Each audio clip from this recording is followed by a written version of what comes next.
Alright, let's fucking do this. Well, that's not how I want to start a YouTube video. But I don't care. Second word I say is the word fuck. Well, it has the word fuck in it. But, holy fuck! If you haven't seen Avengers Endgame yet, do not watch this video. Easy as that. Also, that was the thumbnail because I'm lazy as hell. And the light just went out. What the fuck did I just watch? That was, I think, the best movie I've ever seen. Gotta be honest, that was fucking good. Oh boy. Again, if you have not watched Avengers Endgame, turn this video off. There will be spoilers starting at the 1 minute mark. Because I am going to start talking about spoilers in 5, 4, 3, 2, 1. Captain America used Mjolnir? What the fuck? I mean, that was something spoiled to me through YouTube because thank you. I saw dumbly just through scrolling through the home stuff that he got it. But I was like, I instantly put that out of the back of my head. By the time the movie started, I forgot about it. And then it happened. My mind was blown. But anyways, this movie was awesome. It was so good. Sorry, it's raining also right now. And I'm in a parking garage. So that's why you see all these fucking cars everywhere. God damn, what a good movie. This was more than anyone could have asked for. More than anyone could have theorized, too. There was so much in this movie. And there were things that we didn't know about that would happen, things that we did. Let me start from the beginning. So the beginning has Hawkeye. When the snap happens in the snapping in the first movie, we see his family go away, and I cried. And then it goes through the flipping of the credits things, and then it cuts to Robert Downey Jr., Iron Man, and Nebula on the ship. He does his thing to Pepper, and then he dies. Kind of. He passes out. Nebula puts him in the chair because that's how she wants his body to rest. I don't know. And then a bright light shows up. Tony wakes up, and it's Captain Marvel. Duh. We knew that would happen because we can guess. Then it has them arrive on Earth, and what's missing from that scene, from that image in the credits, is Pepper. Pepper's the biggest person on the screen because she's the focus. She's the focus of, yeah, we have the background Avengers, but then we have Pepper Potts standing there because it's her husband, it's her love of her life. And then, because of Nebula knowing where Thanos is, Tony is done. Tony's done. He's given up. He does not care. He doesn't want to be a part of this anymore. They lost. And that's how he wants to end it. He does not care anymore because he lost. He lost Spider-Man and Infinity War. And I thought that was a good way to have Iron Man have an arc. So the midpoint arc, but then an overriding arc for everything.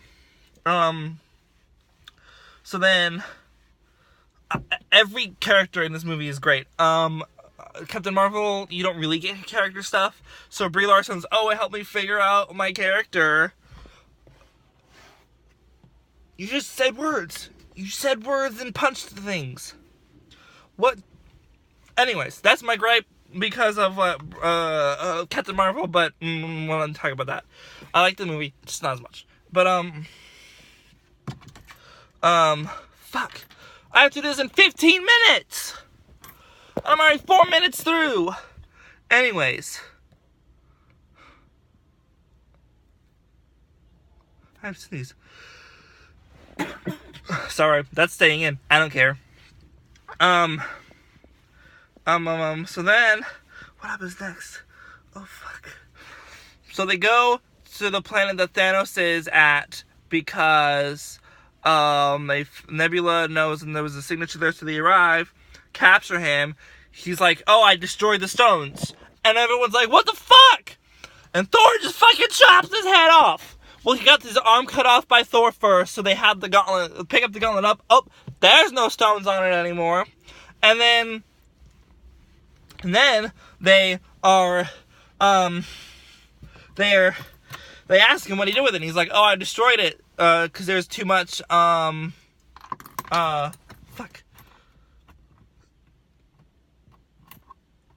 Damn it. So much happened in this movie, if you can't tell. And so, it ends up with Thanos' head getting chopped off. Cutting to 5 years later, we get a scene with Cap that's very nice and sweet of what's been happening. I think it's Anthony Russo that makes a cameo, not really a cameo, is a character in this movie. Says a lot of lines, and honestly, was a great actor. He did his part, and I believed it. I believe that he's trying to become a better person, not Cap, but the Anthony Russo character in there. Then we have Scott Lang, and a mouse, or rat, whatever the fuck, steps on the thing, and let's mess with the exposure levels, because why the fuck not? Huh? Is that better? No, it's not. Let's go dark like this movie was. Hell yeah. But anyways, this is fine. But, really, it's, that's what gets him out, and it's only been 5 hours for him. 5 years passed for 5 hours for Scott Lang in the quantum realm, which makes me think, why is Hope Van Dyke the same age when she came out? This should be the thumbnail, but it's not gonna be, because then it makes me think I like the movie, and I did enjoy the movie. But anyways, so they go to Tony. Tony says no. We see his kid. His kid is fucking cute. So adorable. More adorable than the kid in Child's Play. And Child's Play 2. I'm gonna say that. She's the most adorable kid I've ever seen in the world. Even more than, what's her name? In Ant-Man. In the second movie.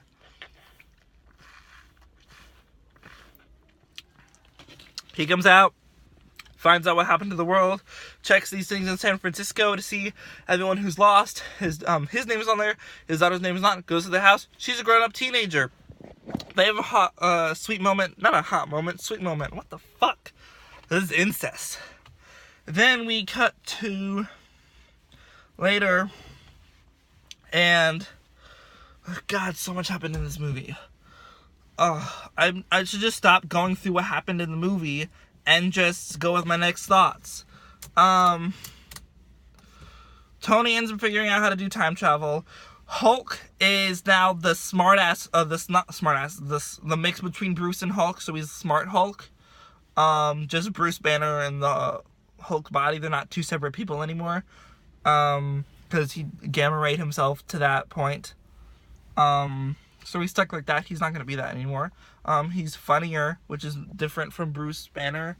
That's a new Bruce than we got. Apparently gamma ration made him funnier. Then we go to New Asgard, which I believe is in Norway. They didn't give any title card for that. It was just a pan down on the map or the road sign that says New Asgard, and then it said in Norwegian, so I guess it's in Norway. But Thor's a bear. Thor's a bear. If you don't know what that is, Google what bear means. That's the bare minimum that you gotta do. But anyways, that was cool. He ain't butt anymore. He's a different kind of good looking. If that tells you about me, oops. But oops. Surprise. Anyways, and he's a drunk too. So it was Banner and Rocket going to get Thor because they have the most personal relationships, I guess, with Thor of everyone else. Natasha gets Ronan, even though he never says his name is Ronan. Yeah, it's the Ronan costume, but it never says Ronan. Oh, that's some lightning. Then it's them doing their shit. They get everyone, and then they go for the second act of the movie back in time. So much great things happen. Captain America has a fight with Cap. He goes into an elevator and you think, oh shit, they're gonna do the same fight from Winter Soldier. No, he's at the fucking Hail Hydra, and he gets the staff. And I'm like, oh, what a great twist. And they brought so many characters from this movie.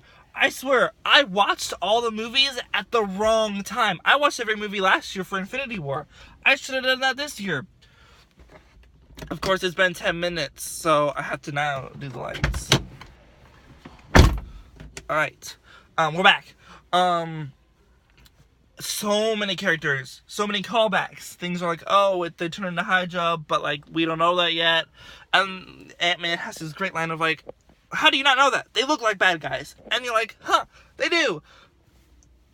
Then we go back in time. We go back in time to 3 different times. We go back for Thor: Dark World, Guardians 1, and Avengers. And then we end up going back further to 1970s for Cap stuff and Iron Man stuff. So Iron Man meets his dad. Cap sees Peggy. And I cried at that point too. When, like, Iron Man and Cap stuff made me cry in this movie. Then we come back. They ended up getting all the stones. Some twist stuff happened. I'm not gonna spoil those twists, even though you've already seen the movie. But Thanos from before gets to now, and yeah, huge battle happens. So good. Captain America ends up using Mjolnir and can also pick up Stormbreaker because he's worthy. And Thor's like, I knew it, because it does budge for Cap in Age of Ultron, but he doesn't like pick it up. He doesn't really try. But he's so worthy. He's so worthy, guys. Ladies and gentlemen, he's so worthy. And the whole battle happens. Every hero gets a moment. Maybe small, but we see every single hero. They bring everyone back. Gamora is back. Not the same Gamora. Gamora from before any of her character arc in Guardians. So she might be in the 3rd movie. She might not. It may be a different Gamora. It will be. But I'm glad they brought her back in that capacity. We lost Natasha, so we have no Black Widow. So that's why her movie will be an origin story, because that's really all they can do left with her character is say, hey, this is why you're going to be like this. R.I.P. Iron Man. That got me to cry a lot because they just kept feeding into it. They had his death scene of this time, Spider-Man there, and then Pepper was there, and then he dies, and then you have a funeral and everything, and it's just so tear-jerking because it was so perfect. Captain America has to go back in time to put all the Infinity Stones where they were, and we don't get to see that. When he's supposed to come back, he doesn't, and instead he's old because he got to live with Peggy, and that was perfect. Even though they had that weird stuff now in Civil War and Winter Soldier that I really wanted to happen, it's not gonna, because he's with Peggy and he got to grow old. This was the perfect culmination to 23. Was this the 23rd movie? I think this is 23. I don't know. If it is, I'm gonna cry because that's my favorite number. But this was such a good movie. I highly encourage you to watch it. And if you just watched everything, why would you spoil yourself? Don't spoil the Endgame. Along with the comments down below. Don't put spoilers. Even though I talked a lot about spoilers, just maybe someone's going through the comments, if there even are any. But, yeah. This is my 15 minutes or less. I just talked about things I wanted to talk about. I could go on about just the huge final battle at the end, which was fucking amazing. But, no, I'm gonna let you enjoy that yourself. And with that, I'm going to say goodbye. Thank you for watching this video. If you liked it, give it a like. If you want to see more of these reviews, whenever I see a movie, I will do a review like this. And I hope y'all have a great night. Subscribe.